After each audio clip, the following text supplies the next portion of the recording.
departments for a minimum reduction, budget reduction of 5% at least. Thank you very much.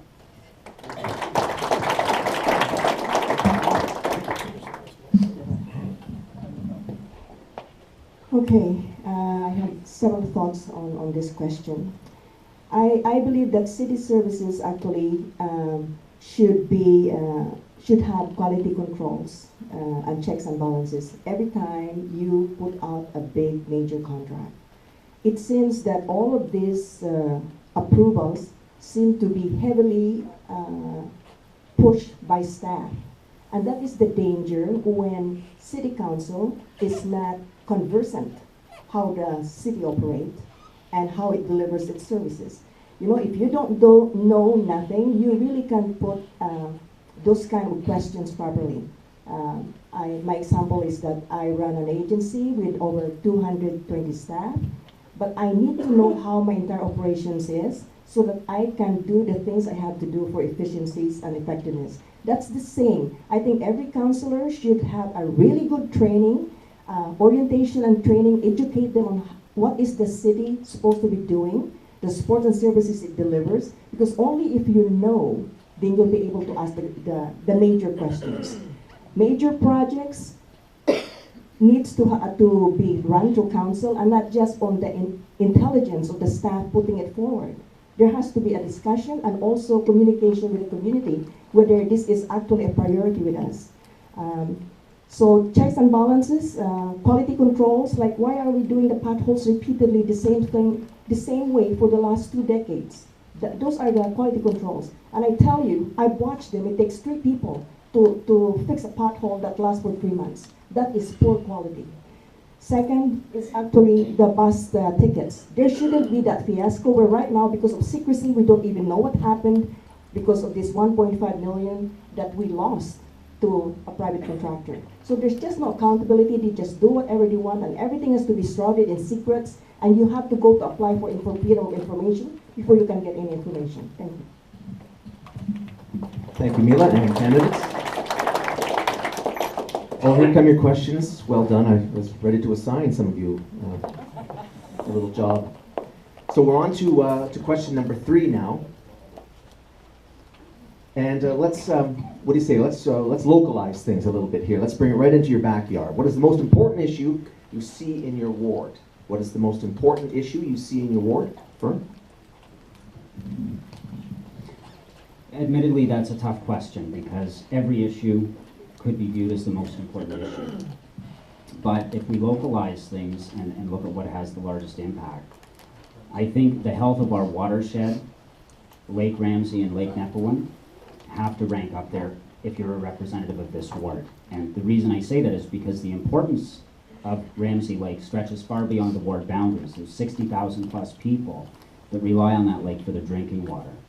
We have the rail lines running within meters of it. Every year we read about, the beaches getting closed because of high, E. coli levels and the blue-green algae blooms, and that's getting worse. So we're going to have to do something about that. We are in the process of initiating a study with respect to water runoff and treating the water that goes through the storm sewer system, and the city has dedicated already $1 million to that. It's moving at a pace that I find too slow, and I think that needs to be sped up. Another thing I'm committed to doing is organizing a roundtable discussion with the Minister of the Environment for Ontario, Mr. Glenn Murray, bringing in the key stakeholders. And the reason I think that's critical is the timing of this is if we get the study moving quickly and we can get the recommendations we need before the next budget, he's the guy that has to go to the cabinet table and to the Treasury board to secure whatever funding that we're going to be asking for. Because I've already been told, it was Mr. Shellstead from the city who said that we're looking at a $25 million tag here if we want to fix the whole thing. But, we have to approach this carefully. We have to make sure that what we do is going to have the greatest impact, but it has to be addressed. There's been a lot of talk about it over the years. Look, this isn't my first election. Many of you know that I've ran 3 previous times. Yeah, I lost. It doesn't make me a loser. It makes me a little more polished, perhaps, than some. Less polished than others. But it's been an issue that's been around for decades. And we have to get serious about addressing it, and we have to do that collectively. And for the first time out of all the elections, I'm going to share something. Candidates from other wards are recognizing this as an issue. And that support wasn't there in the past. In the past, they always said, well, that's your problem, it's not my problem. So I'm encouraged by that, and I look forward to being able to move that forward on the agenda.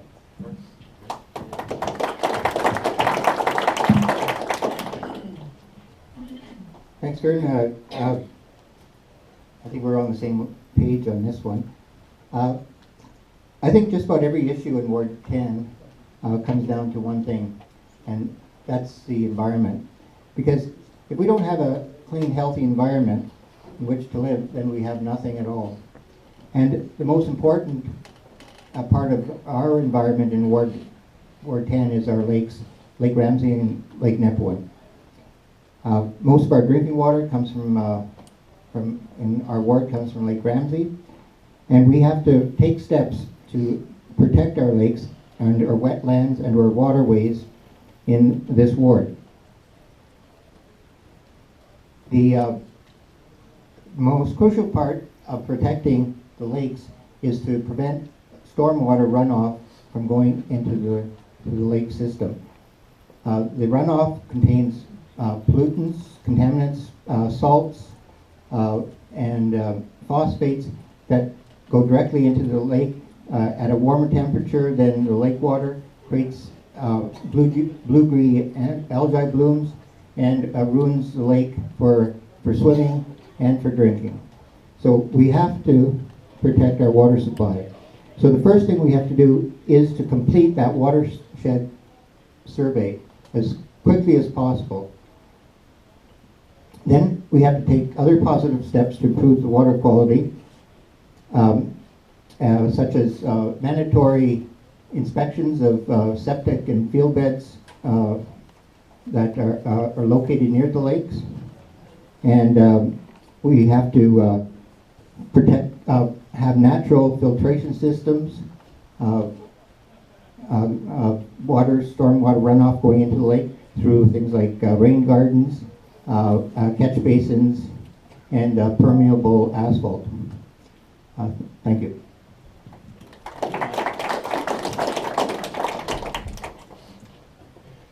Yeah, and I agree with both Fern and Hanu on the lake, and also as far as the properties bordering the lake, I would like to see the total elimination and ban of any fertilization of their properties along the lake.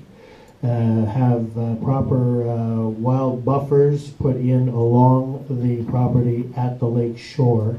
And also they would, I would ask for the field beds on those properties and anything abutting the lake or anything that may affect the lake with runoff. Field beds would need to be inspected every year annually to make sure that they're operating properly and that there's no leakage or leaching into Ramsey Lake. That's one of the worst contributors to the blue-green algae blooms. Blue-green algae has always been in the lake. It's always been there, but we're feeding it, and that's the problem. We feed it and it grows. So the other thing I would also do is, if I was elected, I would introduce the immediate ban on two-stroke outboards. They would be restricting two-stroke outboards that burn oil with their gasoline into the water. Now everybody says, well, it comes out as exhaust. It goes through the water to get to the air. So and any motor, I've been around these engines all my life, and they are the worst polluters on the face of this earth, as far as I'm concerned. They are messy. The oil goes directly into the water. It's 500 milliliters of oil per 5 gallons of gas, and these engines are very inefficient. So they burn a lot of gasoline and a lot of oil. So I would have that, and I would also, flag screwed me up. Oh yeah. Yeah, but yeah, sorry, I lost my train of thought there, but yes, that's what I would do. Thank you very much.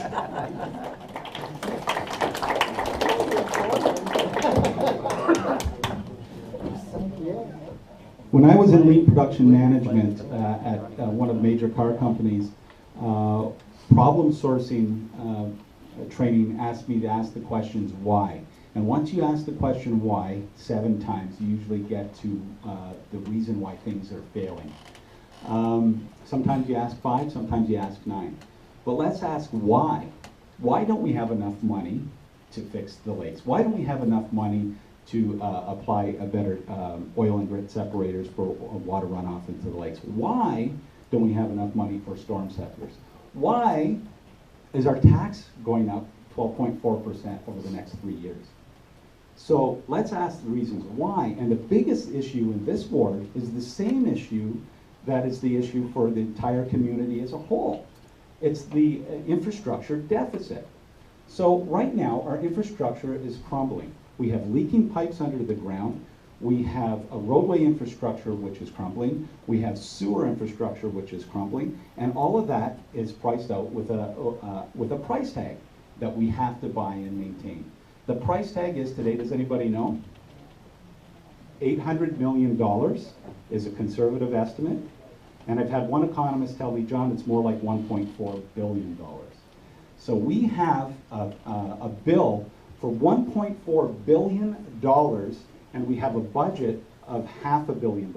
And half of that budget goes to pay salaries. And a lot of that is operational. So the infrastructure deficit is the biggest blight on in this community. Do I have all the solutions on how to manage that? No, but I want to have the conversation. I want to talk about the pink elephant in the room. Are we going to look at debentures? Are we going to look at some form of debt financing? Are we going to look at selling municipal bonds to cover some of this $800 million bill that we have? Once we cover that off, we can easily spend $25 million on getting storm scepters and oil and grit separators for our lakes.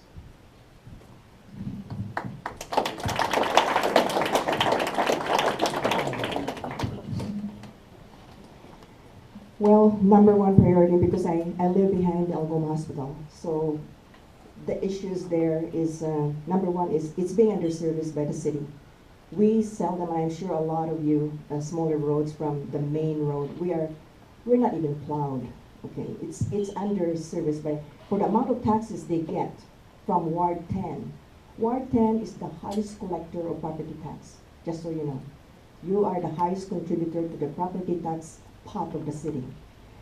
So, but my priority is actually retaining the integrity of our water.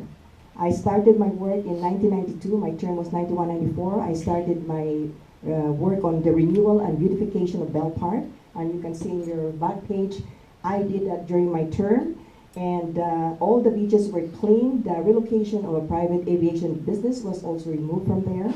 And also the enhancement of the walkways that now eventually became connected to Science North. That was a projected plan also. The second priority for me is actually the widening of Ramsey Lake Road.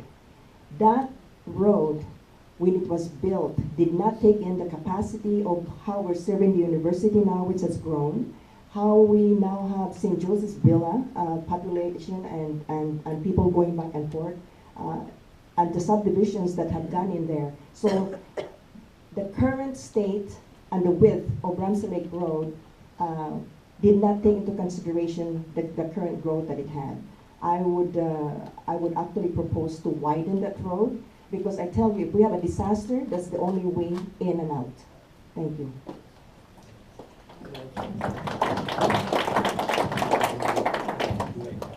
Thank you again, candidates, and thank you as well for your responses. We're getting some good questions brought forward here. That'll be the second portion of our program this evening. We're moving along nicely and right on time, because we're going to get you out of here at 9 o'clock as we promised.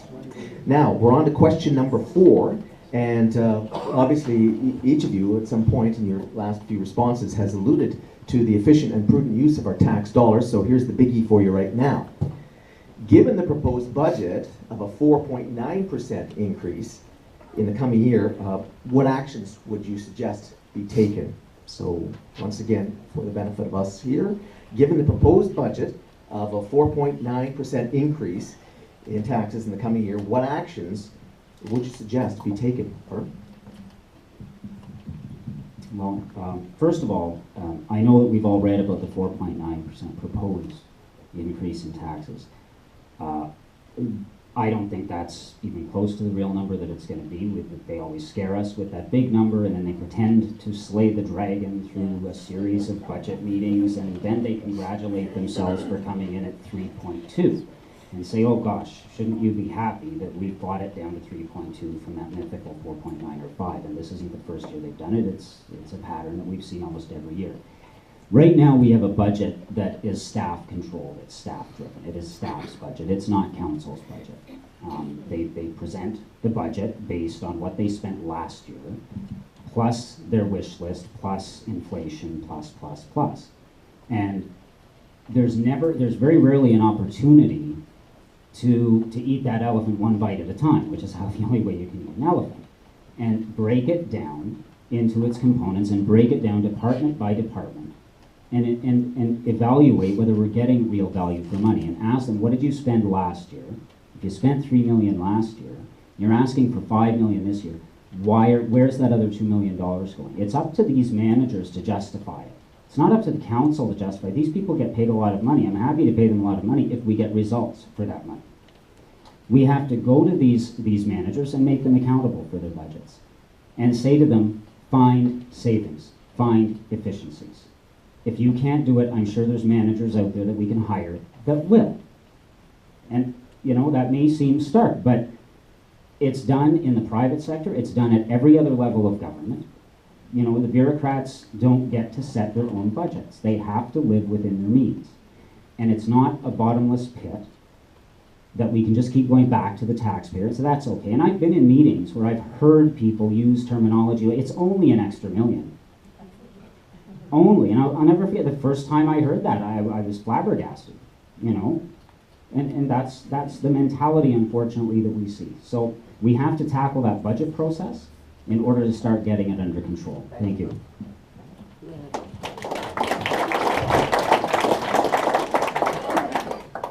Again, following Fern, sometimes I have to echo his comments. I don't believe that 4.9% is the real figure. It's always part of the budget process. It happens every year. Figure is floated and then shot down, and a budget